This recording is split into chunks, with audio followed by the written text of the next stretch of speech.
Evening. Okay, I got a question. Anybody in here ever thought about being an artist? Wow, that's cool. That's great. When I was a kid, I thought art was a four-letter word. I grew up on a little farm. It's about 20 miles that way. And I never knew an artist. I never knew anybody that made a living as an artist. I didn't know you could make a living as an artist. And art was just a complete term that I'd never heard of. But I had a project going.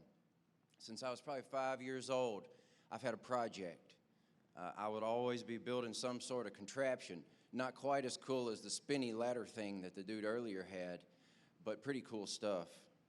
And we had a woodworking shop on our farm when I was a little kid.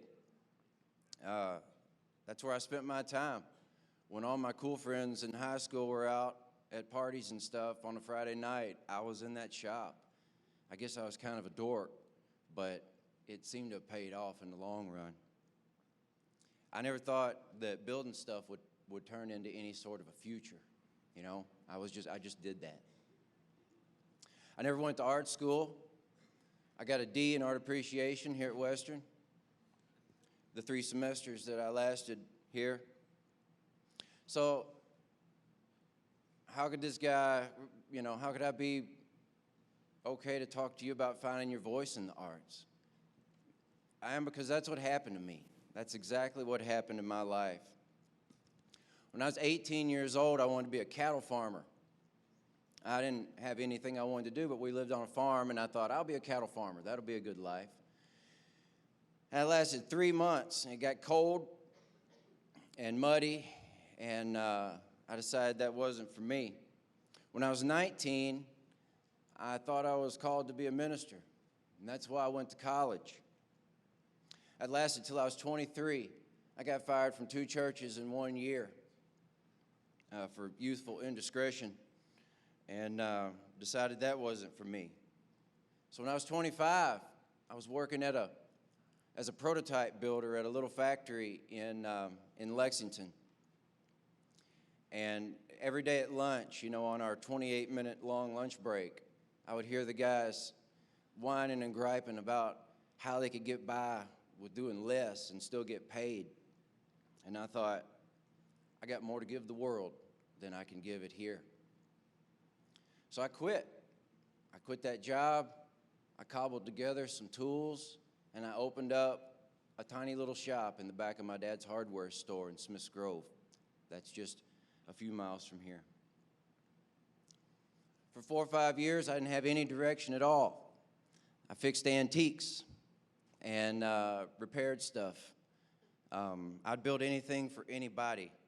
Plywood entertainment center, sold. Tater box, sold. Whatever you wanted, I'd build it for you. Just anything to make a buck. One Saturday in 2005, I went to an art show. I went to the Kentucky Craft Market in Louisville. For some reason, my dad said on a Saturday morning, hey, we're going to Louisville, get in a truck. And so we walked into this show, and my whole world changed. I looked at these rows of professional craft people, professional artists. They were making things. They were selling things that they had made with their hands. And I thought, I can do that. So, everybody wants to fit in. I didn't fit in high school. I didn't have many friends. I didn't fit in when I was here at Western. I barely fit in when I went to school out west. But when I walked into that craft show, I knew I'd found a home. This past 2 weeks ago, I celebrated my 10th year exhibiting at the Kentucky Craft Market. Along the way, I won Best of Show twice. That's all I can win it in my lifetime. And that show continues to be probably a fourth of my annual income comes from the contacts that I make at that one show that changed my life all those years ago. I read a book a few years before by a fellow from Fort Bragg, California named James Krenoff called The Impractical Cabinet Maker. Krenoff talked about treating wood as a precious medium, taking time with every project, treating every project as an opportunity to be great. He wasn't interested in building furniture for the masses. He wasn't interested in what's going to be sold at Target or IKEA, and I'm not either. You know, it's just not my thing. That book lit a spark inside of me. Here's the funny thing. When I bought that book, Amazon was a fledgling little tiny company, and this was pre-everything you guys know about.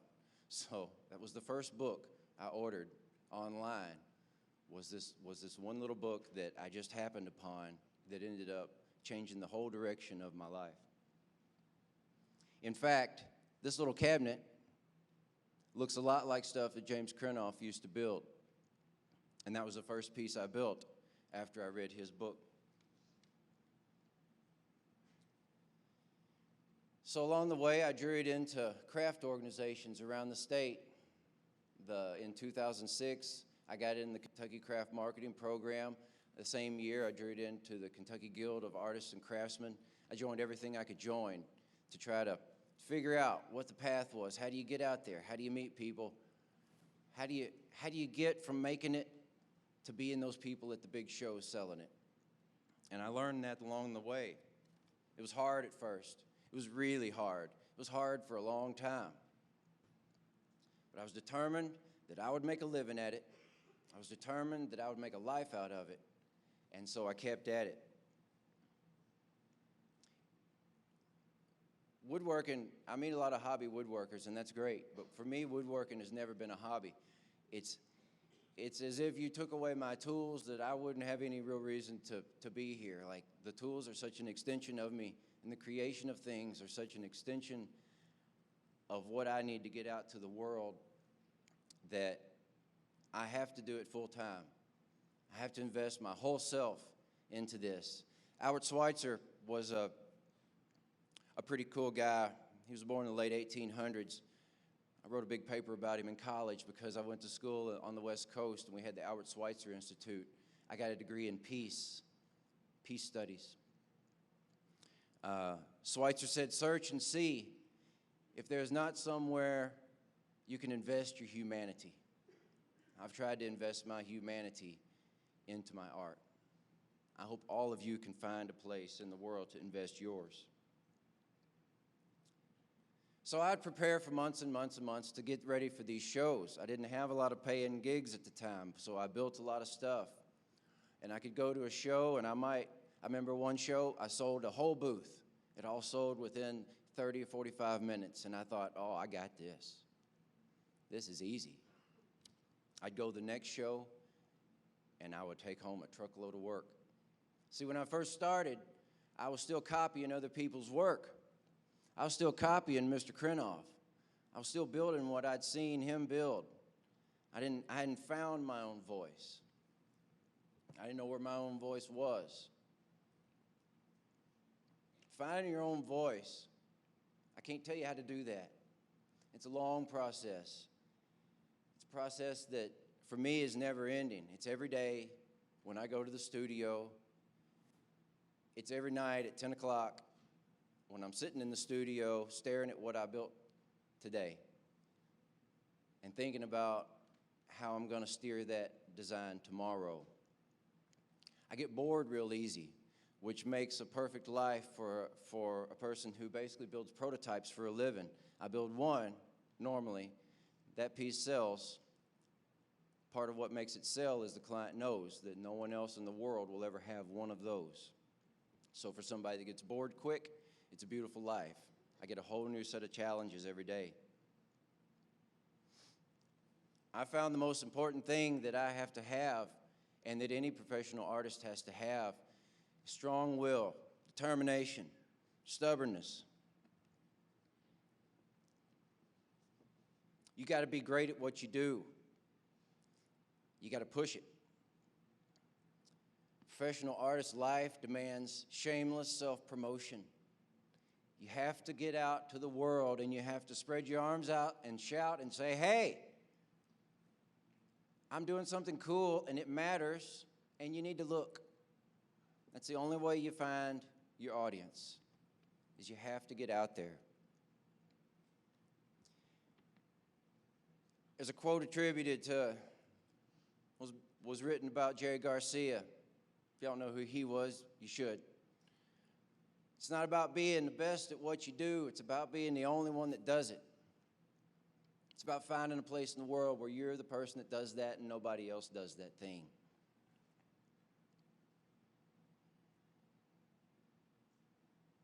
You have to find what you do and exploit the hell out of it. I'll show you a few pictures. These pictures are a little squatty, but I trust you, that is a pretty tall rocking chair. It's an early walnut cabinet. At the time I built this piece, it was everything I could possibly put into one piece of furniture. I took it to a show, and I sold it for more than I ever sold anything before. This piece was built to display an Emmy Award for a client here in Bowling Green. See those twisty things? They're made of wood. That led to this. This is about not doing what nobody else does. Nobody makes bases that look like they're made out of iron, but are really made out of wood. I found that to be one of my things. In the years since, I've managed to build and sell all of these pieces, which brings me to this piece. Once you start exploiting what you do, you got to push your process until it breaks. This piece right here broke. I built it for a lady in Atlanta. I shipped it to Atlanta. She used it for a year. One side of it all of a sudden got 3 inches shorter. I pushed the process to its breaking point, and I had to build her another one, because you got to stand behind your stuff, right? If you're a painter, do what Andy's done back there. Paint bigger. If you want to be a potter, throw 100 pots that you don't think will hold together. Put them in the kiln and see what comes out in one piece. Opening yourself up to the world takes a lot of guts. You got to be tough. You got to have thick skin. But that's what makes it all worthwhile. Some people won't get what you do. They won't understand it. That doesn't necessarily make it art, but it might. I worked hard for 16 years to build this life. I try to be authentic. I try to be genuine. Like thousands of other people in Kentucky, I make my entire living from the arts. Art adds beauty to the world. Regardless of what some politicians might say, it is the foundation of our society. According to the Creative Industries Report of 2014 here in Kentucky, more than 60,000 people are employed in the creative industries. That includes visual arts, design, performing arts, and media. The arts in Kentucky employ more people than automobile manufacturing, more people in the insurance business, more people in the IT business, and a lot more people than the coal mines. Art matters. In old parks, in old public buildings, art is around us. Art is relevant. It's present all the time. It's in sculpture gardens, in huge estates, and it's on the back of your, or on the front of your refrigerator. It starts with a box of crayons or some scraps of wood for me, and it can end in a great, great life. Art is the glue that holds our personal emotions together with that big, scary world that's out there. Art lets us say things that we might not be able to say out loud. Art gives us balance.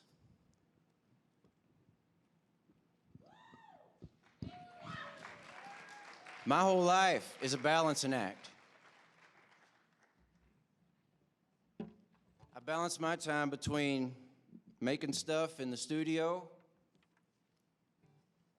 and then I go out to my music studio behind the house and I make music. Making music has allowed me to stand up in front of people. It's allowed me to say things in a song that I could never say to your face. I'm going to do you one song. It's about a girl. They all are. This is about the one that got away. And it's about the one that made me glad she did.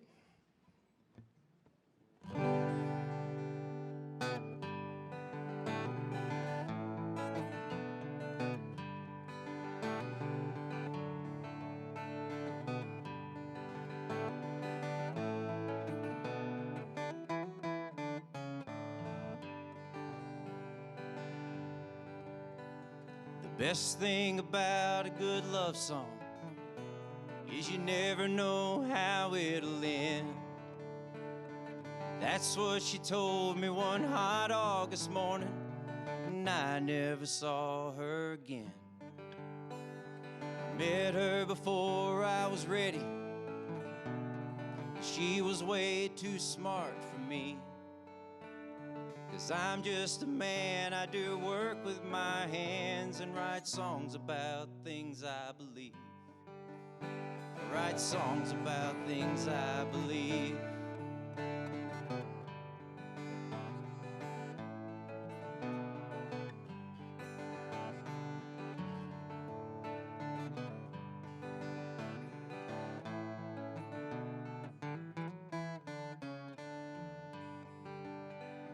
I thought about something she told me just before we crossed the line. She said, everyone here's got a story to tell, but I don't think you'll be part of mine. It's funny the things you remember and all of the others you hide. I remember her hair and the smell on her skin, but the years took the rest like the tides. Yeah, it all washed away like the tides. And I never could take direction, and it don't make a damn what you say. 'Cause I'm gonna burn like a log on a fire until one day I just fade away. If you're gonna live on the outside, you might have to kick down a door. I spent most of my life scared of things in the dark, but I ain't running scared anymore. No, I ain't running scared anymore. Hey, yeah, yeah. Hey, yeah.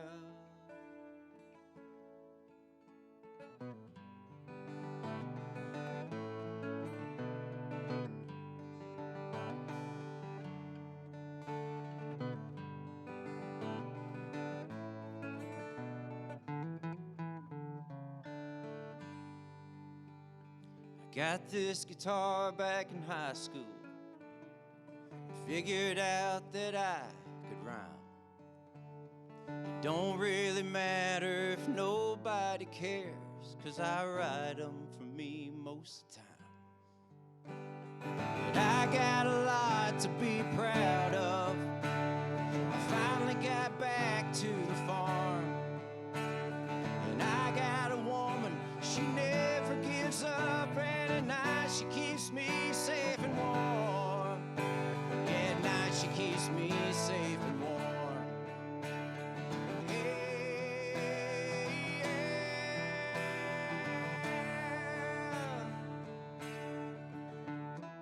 Hey, yeah. I met her before I was ready, and she was way too smart for me. 'Cause I'm just a man, I do work with my hands and write songs about things I believe. I write songs about things I believe. Thank you, guys.